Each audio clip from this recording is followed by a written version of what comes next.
Gauthier, tu casses la tête. Pourquoi? Mais tu prends toute la couette, C'est toutes les bon, nuits. c'est bon, j'ai froid. Mais tu crois que t'es le seul à avoir froid? Vas-y, rends la couette là. Arrête.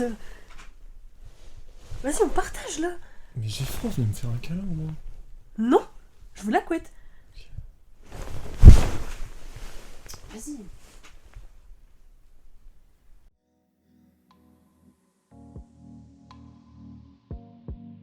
Bienvenue sur Nuance et Science, le podcast qui explore les mystères de la science et les dernières avancées médicales pour alimenter ta passion et enrichir tes connaissances. Je suis Gauthier, étudiant en médecine, et ton hôte pour cet épisode. Bonjour à tous et bienvenue dans ce nouvel épisode dans lequel on va savoir si dormir avec quelqu'un altère ou non notre sommeil. C'est une question que je me pose parce que j'envisage bientôt d'emménager avec ma petite amie. Et puisque j'aime bien optimiser tous les aspects de ma vie, notamment le sommeil qui est très important parce que ça permet de mémoriser, de récupérer du sport, ça permet beaucoup de choses et c'est quand même une partie de notre vie importante. On passe quand même presque la moitié de une journée, c'est-à-dire 24 heures, à dormir.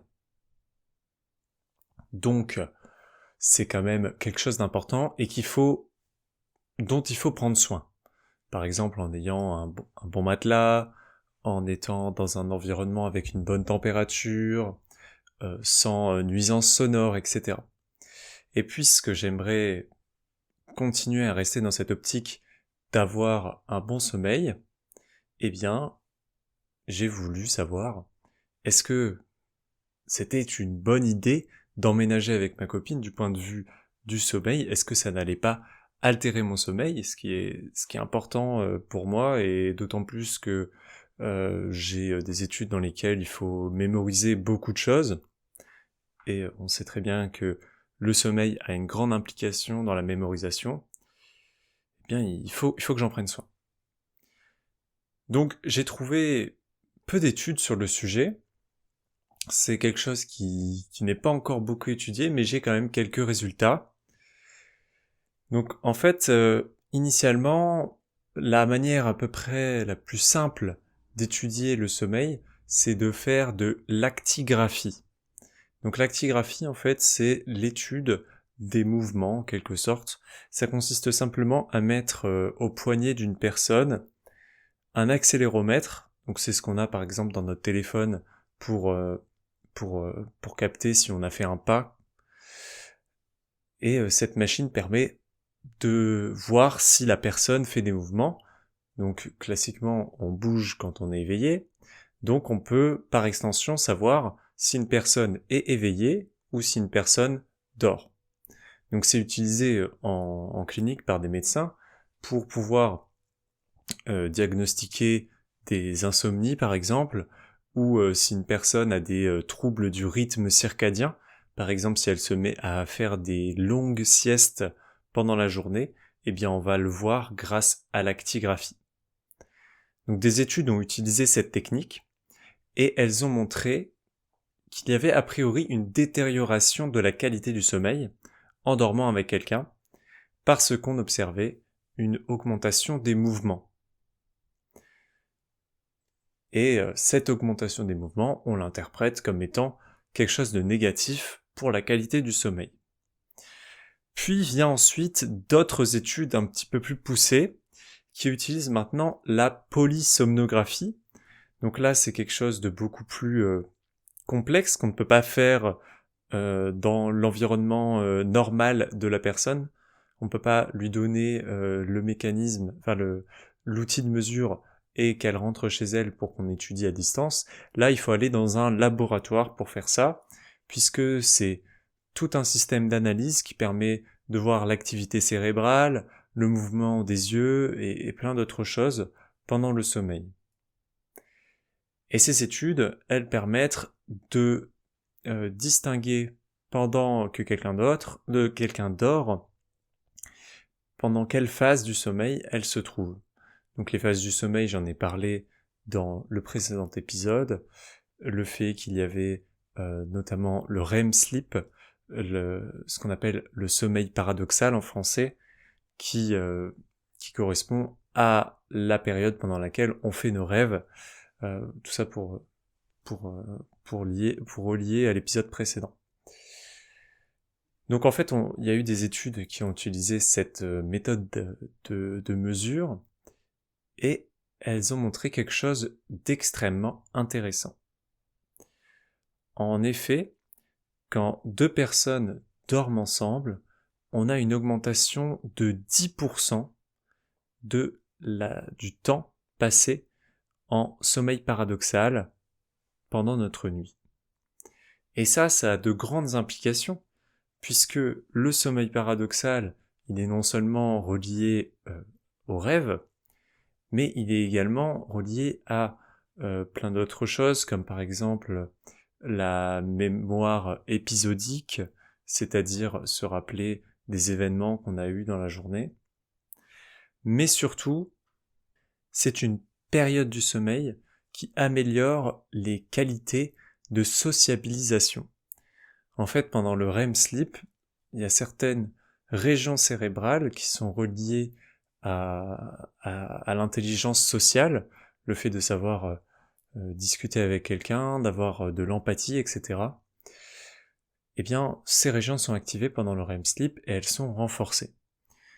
Donc en fait, il existe une théorie selon laquelle le fait de dormir avec quelqu'un, c'est un cercle vicieux, c'est un cercle vertueux plutôt, puisque en dormant avec quelqu'un, on améliore ses qualités relationnelles, et donc on aura plus tendance à dormir avec cette personne, et donc ce serait finalement un mécanisme évolutif pour favoriser la sociabilisation dans notre espèce.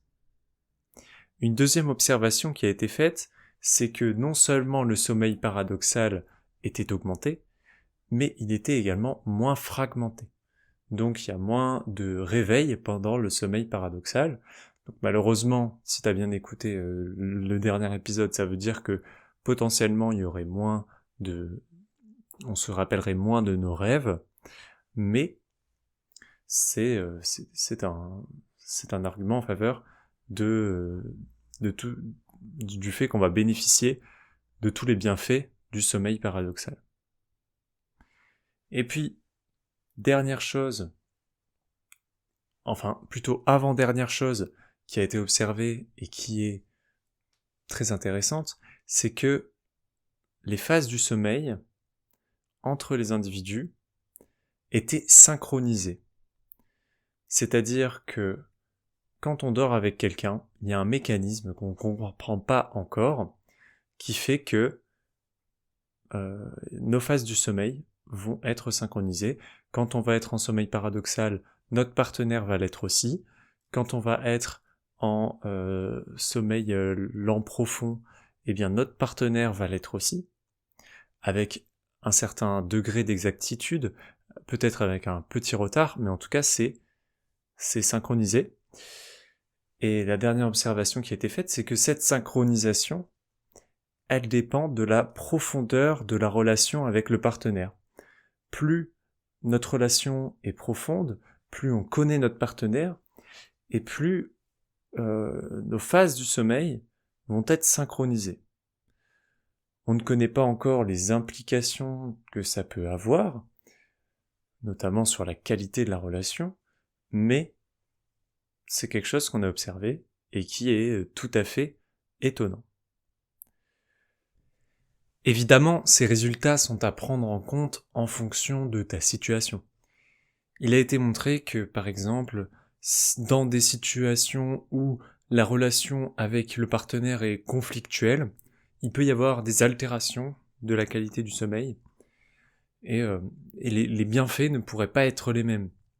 Pareil, si le partenaire est atteint de ce qu'on appelle les ronchopathies en médecine, mais qui en fait juste le fait de ronfler, eh bien ça peut là avoir un effet plutôt néfaste sur la qualité de sommeil potentiellement.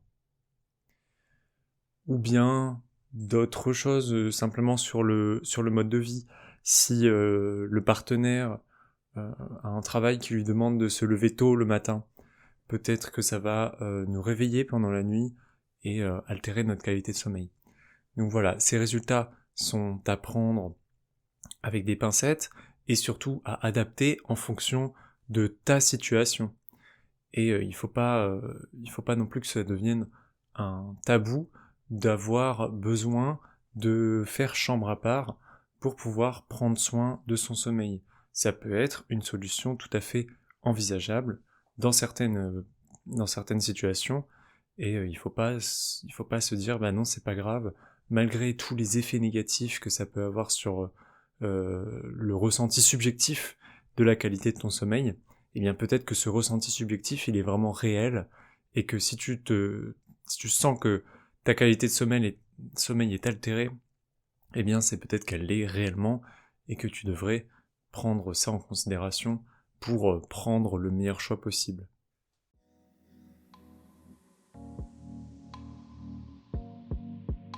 Ainsi, pour conclure cet épisode qui est assez court, il est assez court parce qu'il n'y a pas beaucoup de ressources sur le sujet, mais suffisamment pour pouvoir avoir une bonne idée. Ce que je voudrais simplement dire, c'est que le fait qu'il y a une augmentation des mouvements, donc on bouge un peu plus pendant qu'on dort avec quelqu'un, n'est pas forcément relié à une diminution de la qualité du sommeil. Et que des études plus poussées ont permis de montrer qu'il y avait de réelles interactions, donc le sommeil n'est pas le même quand on dort avec quelqu'un, et que ça c'est pas forcément négatif, et que ça pourrait même être positif. En effet, améliorer ses qualités relationnelles, c'est quelque chose qui va permettre de réduire le stress au quotidien, et on peut même imaginer que le simple fait de dormir avec quelqu'un, ça nous rassure sur la sécurité de l'environnement. On se dit, on dort avec quelqu'un, il y a moins de risques qu'il nous arrive quelque chose de grave. Et donc c'est quelque chose qui réduit le stress et qui réduit le risque de développer des maladies mentales, par exemple. J'espère que cet épisode te permet de prendre des meilleurs choix dans ta vie. En tout cas, moi, ça m'a permis de décider que oui, cet argument n'était pas en défaveur du fait d'aller vivre avec ma partenaire, et c'est pour son plus grand bonheur. Je te souhaite un excellent mois, et on se retrouve le dimanche prochain pour un nouvel épisode.